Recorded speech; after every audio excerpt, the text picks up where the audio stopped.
Update చూస్తున్నాం. గోదావరి వరద తగ్గుముఖం పట్టినప్పటికీ లంక గ్రామాలు వరద నీటిలోనే ఉన్నాయి.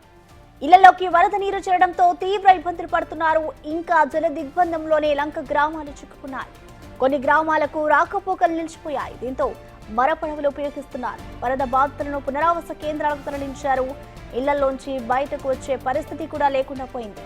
వరద ప్రభావిత ప్రాంతాల్లో సహాయక చర్యలు కొనసాగుతున్నాయి.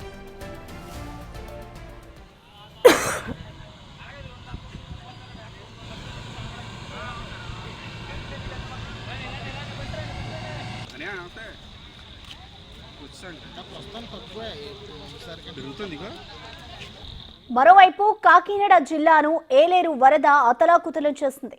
కిల్లంపూడి మండలంలో ఏలేరు కాలువకు 15 చోట్ల గండ్లు పడ్డాయి. కాలువల గట్లు తెగి పంట పొలాల్లోకి నీరు పోటెత్తింది.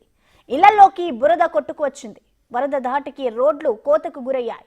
ఇక్కడ మరో 2 రోజుల వరకు వరద ప్రవాహం తగ్గేలా లేదు.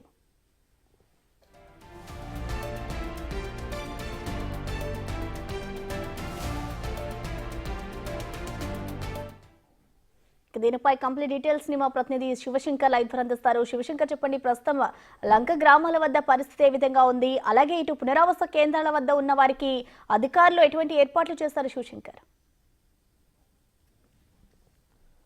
Thank you Prasanna.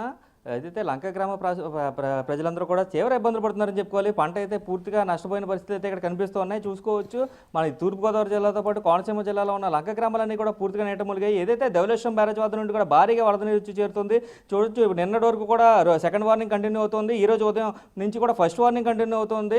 ఏదో చూసుకున్నట్లయితే 11,91,91,000 క్యూసెక్కుల నీటిని అయితే దిగువ విడుదల చేస్తున్న నేపథ్యంలో లంక గ్రామాలన్నీ కూడా పూర్తిగా నీట మునిగాయి. ఈ నేపథ్యంలో చూసుకున్నట్లయితే వారి పంట పొలాలన్నీ కూడా పూర్తిగా నాశనమైన పరిస్థితి కనిపిస్తుంది. చూడొచ్చు, మనం అయితే ప్రస్తుతం అయితే బొబ్బర్లంక వద్ద ఉన్న ఒక లంక గ్రామం దగ్గర ఉన్నాం. లంక గ్రామంలో ఉన్న ఈ అరటి తోటలన్నీ కూడా చూసుకోవచ్చు, పూర్తిగా పడిపోతే అయితే వాటిని కర్రలు పెట్టి సపోర్ట్ పెట్టుకుని నిలబెట్టిన పరిస్థితులు కనిపిస్తోంది. ఇదంతా కూడా ఈ అరటి తోట అంతా కూడా ఇంకా పనిచేయదంటూ కూడా రైతులు ఆవేదన వ్యక్తం చేస్తున్న పరిస్థితి కనిపిస్తుంది. ఈ నేపథ్యంలో చూసుకున్నట్లయితే మనం పూర్తిగా ఐనవెల్లిలో ఈ కోనసీమ జిల్లాకి వెళ్ళినట్టయితే ఐనవెల్లి మండలం కాజువే మెలిగిపోవడంతో పూర్తిగా అయితే ఐనవెల్లి లంక, అద్దంకివారి లంక, వీరపాలెం లంక, పల్లపు లంక గ్రామాలు కూడా పూర్తిగా నీట మునిగిన పరిస్థితి కనిపిస్తుంది. పడవలపైనే అక్కడ ప్రయాణం ఇంకా కొనసాగిస్తున్నారు.